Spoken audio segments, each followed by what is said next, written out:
오늘은 40일간의 기도의 여정 둘째 날입니다. 오늘 말씀은 세례 요한의 아버지인 사가랴가 성령의 충만함을 받아 예언하며 찬송하는 내용입니다. 67절입니다. 그 부친 사가랴가 성령의 충만함을 받아 예언하여 이르되. 사가랴는 제사장이었습니다. 천사가 사가랴에게 나타나서 아내인 엘리사벳이 아들을 낳을 것이다 라는 예언을 하죠. 그러자 이 사가랴는 자신과 아내가 나이가 많은데 어떻게 아이를 낳을 수 있겠습니까? 하면서 그를 받아들이지 않습니다. 그러자 천사는 아들을 낳을 때까지 말을 하지 못할 것이다 라고 했고, 사가랴는 진짜로 이제 말을 하지 못하게 되었습니다. 그리고 이제 때가 되어 아들을 낳았죠. 바로 그자가 이제 요한, 세례 요한입니다. 사가랴에 막혔던 입이 열리면서 다시 말을 하게 되었습니다. 그때 사가랴가 한 것이 무엇입니까? 성령이 충만하여 예언하면서 하나님을 찬양한 것입니다.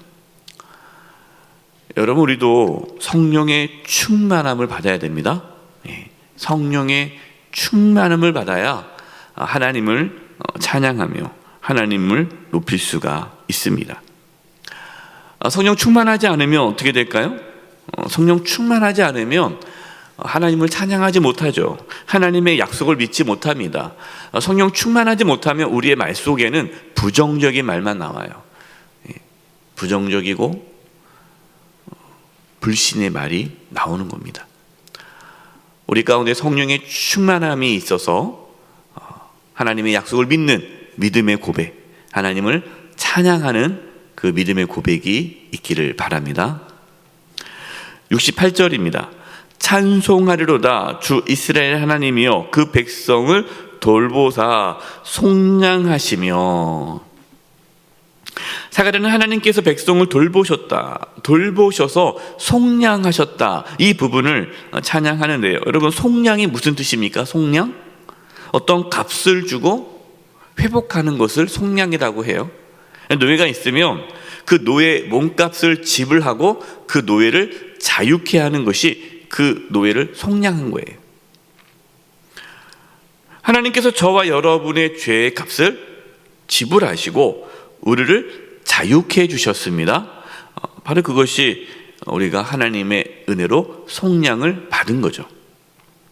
하나님께서는 저와 여러분을 속량하시기 위해 누구를 보내셨습니까? 69절, 70절입니다.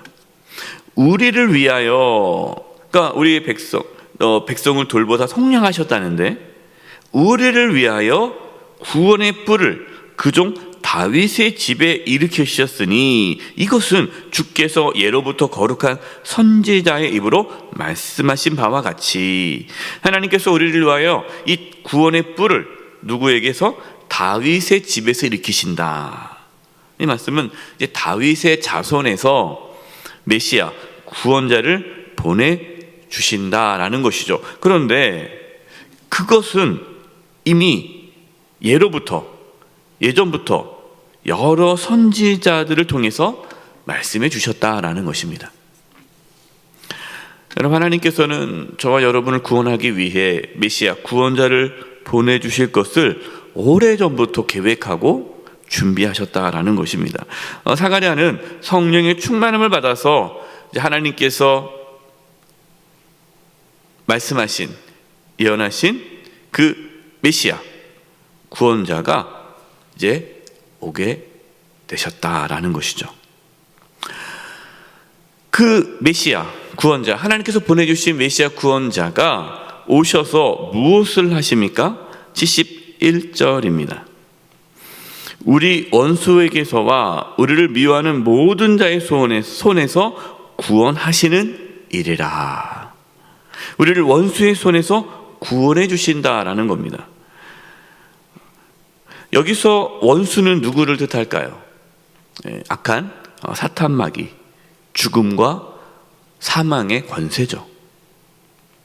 그러니까 이스라엘 백성들은 원수의 손에서 건져주신다 그러니까 이스라엘을 이 로마의 압제에서 해방시켜준다라고만 그 원수를 그냥 민족의 원수로만 생각한 거지 이러한 죽음과 사망의 권세까지 확대해 생각하지 못한 거죠.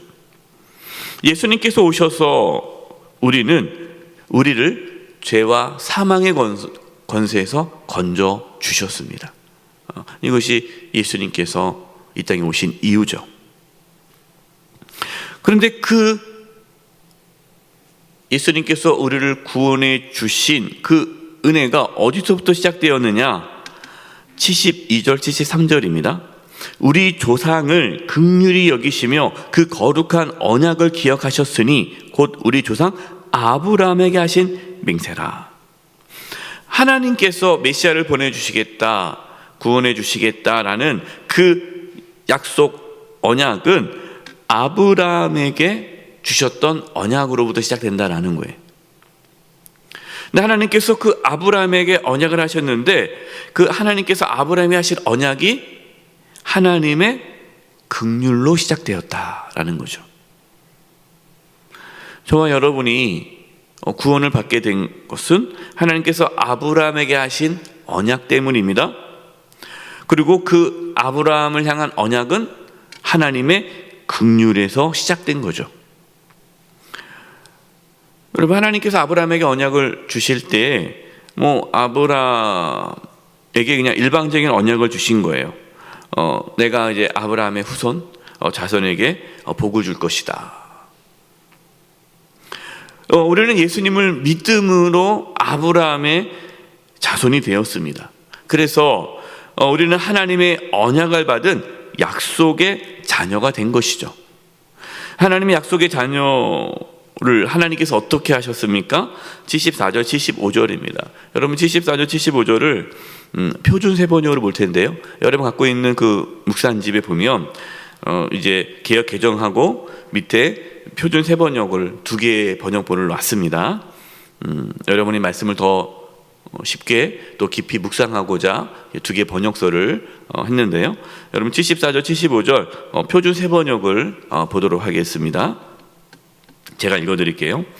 우리를 원수들의 손에서 건져 주셔서 두려움이 없이 주님을 섬기게 하시고 우리가 평생 동안 주님 앞에서 거룩하고 의롭게 살아가게 하셨다.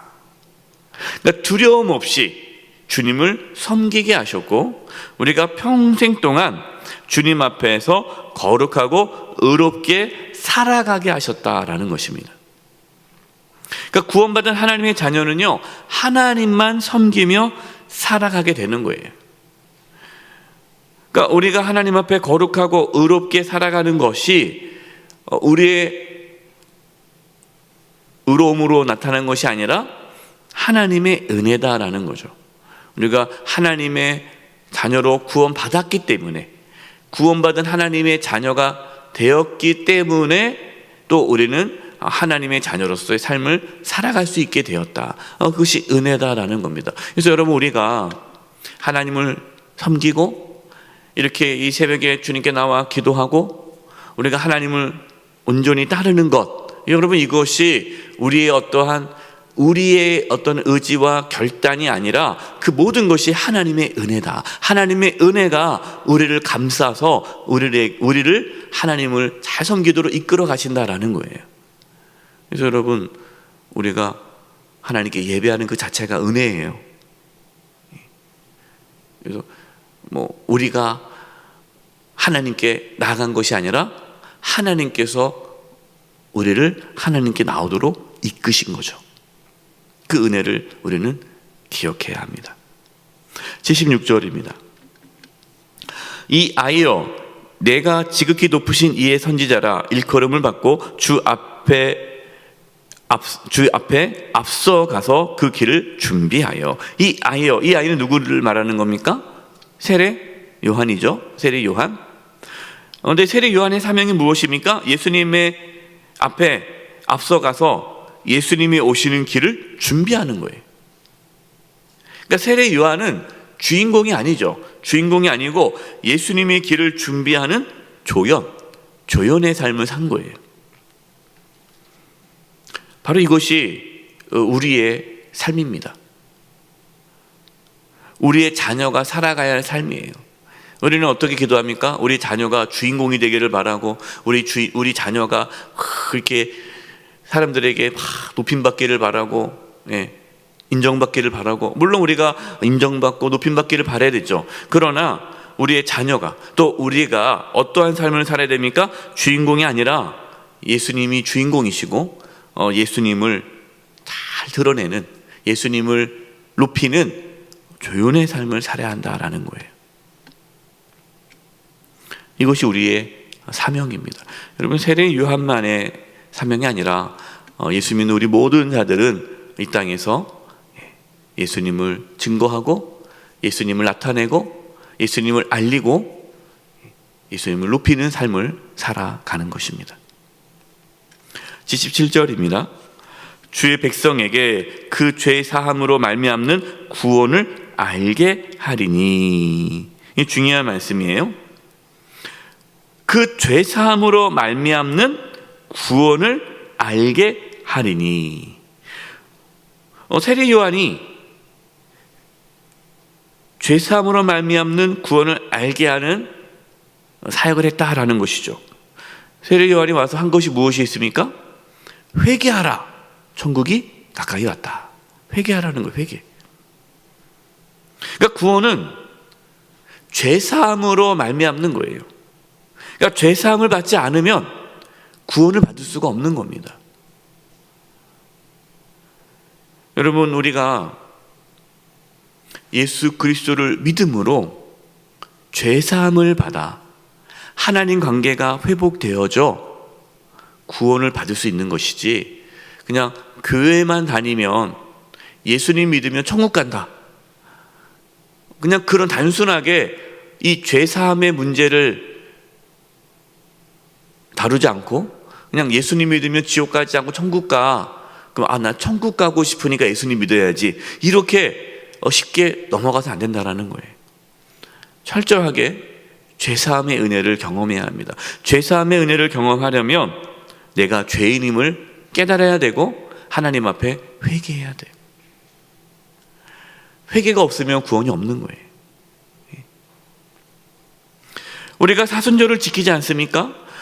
기독교 또한 전통, 역사 전통 속에서 이 사순절을 지키는 게 참 중요합니다. 이 사순절. 놀라운 것은요, 초대교회의 역사를 보면요, 여러분 사순절 있지 않습니까? 이 사순절 기간 동안에 세례 교육을 해요.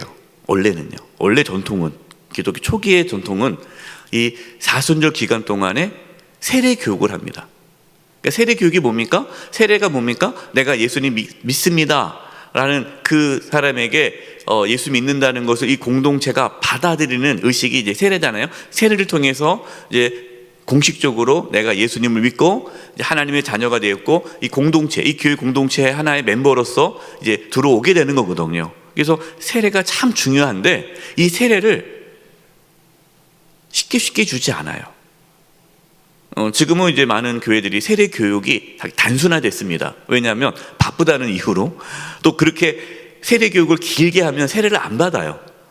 그게 내가 귀찮아, 그렇게 그 정도까지 하면 안 받을래. 그러니까 세례는 줘야 되는데 좀 하니까 좀 편하게 쉽게 두 번을 거쳐서 두 번만 교육받게 하고 세례를 준단 말이에요.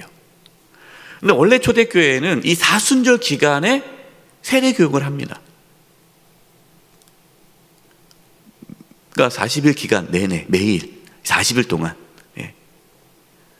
그러면서 이 40일 동안, 이 사순절 기간 동안에 예수 그리스도의 이 고난을 묵상하는 거예요.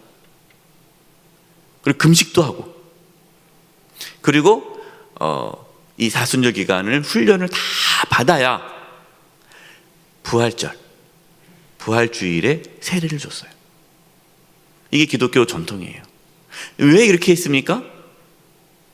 구원이라는 게 그냥 단순히 교회 등록하고 그냥 쉽게 이렇게 받는 그게 아니라는 거예요. 철저하게 십자가의 은혜를 경험해야 되는 거죠.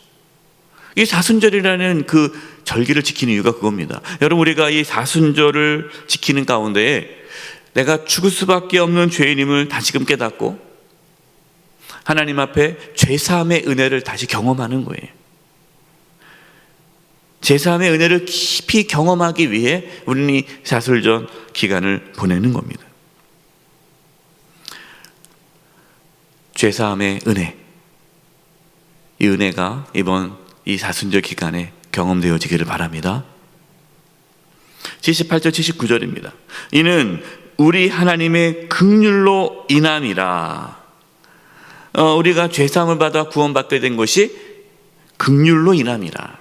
이로써 돋는 해가 위로부터 우리에게 임하여 어둠과 죽음의 그늘에 앉은 자에게 비치고 우리 발을 평강의 길로 인도하시리로다 하니라. 이 마지막 구절이 구원받은 우리에게 부어지는 하나님의 긍휼의 은혜를 말씀하고 있어요. 여러분, 우리는 하나님의 긍휼을 받았습니다. 그래서 이제는 더 이상 어둠과 죽음의 그늘에 앉아있지 않습니다. 우리에게 생명의 빛이 비춰졌고 하나님은 우리를 평강의 길로 인도하십니다. 이번 40일간의 기도 여정을 통하여 우리가 다시금 하나님께서 주시는 그 평강을 경험하고 누릴 수 있기를 간절히 축원드립니다. 이제 우리 합심해서 기도하겠습니다. 사가랴가 성령에 충만해서 하나님을 찬양하며 하나님의 구원의 일을 선포하셨듯이 하나님 우리에게 성령의 충만함을 부어주셔서 하나님을 찬양하며 하나님의 구원의 일을 선포하며 살게 해 주시옵소서. 또 우리가 하나님의 긍휼하심으로 속량을 받아 하나님의 자녀가 되었는데 그 은혜를 깨닫게 해주시고 하나님의 은혜로 주님만 섬기게 하여 주시옵소서. 마지막으로 이 구원의 빛이 우리 가운데 비춰져서 하나님의 평강이 가득한 삶을 살게 해 주시옵소서. 오늘 말씀을 붙잡고 기도하고 이 구원의 은혜가 우리뿐만 아니라 우리의 자녀와 가정과 또 한국교회와 이 대한민국과 또 열방 가운데 나타날 수 있기를 우리 합심해서 기도하며 나가겠습니다. 기도하겠습니다. 하나님 아버지, 우리에게 성령의 충만함을 주셔서 성령의 충만함을 주셔서 하나님을 찬양하며 하나님의 구원의 일을 선포하게 하여 주시옵소서. 하나님, 우리 가운데 성령의 충만함을 더하여 주시옵소서. 하나님, 하나님의 긍휼하심으로 우리가 속량 죄사함을 받았음을 깨닫게 해주시고 그 십자가의 은혜를 경험케 하여 주시옵소서. 주님만 섬기게 하여 주시옵소서. 오직 주님만 높이며 살게 하여 주시옵소서. 구원의 빛이 우리 가운데 비춰져서 하나님의 평강이 가득한 삶을 살게 도와주시고 아버지, 우리가 세상 속에서 주님과 동행하는 가운데 천국의 삶을 살게 하여 주시옵소서. 이 놀라운 구원의 은혜를 아버지 우리의 모든 자녀들과 우리 가족과 아버지 모든 성도님들이 누릴 수 있게 해주시고 아버지 한국교회가 다시금 하나님 앞에 바로 설 수 있게 해주시고 아버지 대한민국 땅 가운데 이 놀라운 하나님의 구원의 은혜가 부어지게 하여 주시옵소서. 아버지 열방 가운데 하나님의 놀라운 구원의 역사가 나타나기를 원합니다. 주여 역사하여 주시옵소서. 하나님 아버지, 저희들을 긍휼히 여겨주셔서 속량해 주시고 자녀 삼아 주심을 감사합니다. 우리가 죽을 수밖에 없는 죄인인데 우리를 죄에서 속량해 주셔서 감사합니다. 이제 주님만을 섬기며 살아갈 수 있도록 저희들을 인도하여 주시고 하나님의 평강이 우리의 삶을 온전히 다스릴 수 있도록 주장할 수 있도록 역사하여 주시옵소서. 혹시 우리 가족 중에 예수 믿지 않는 가족이 있다면 예수님 믿고 구원받는 은혜가 있게 하여 주시옵소서. 예수님의 이름으로 기도드립니다. 아멘.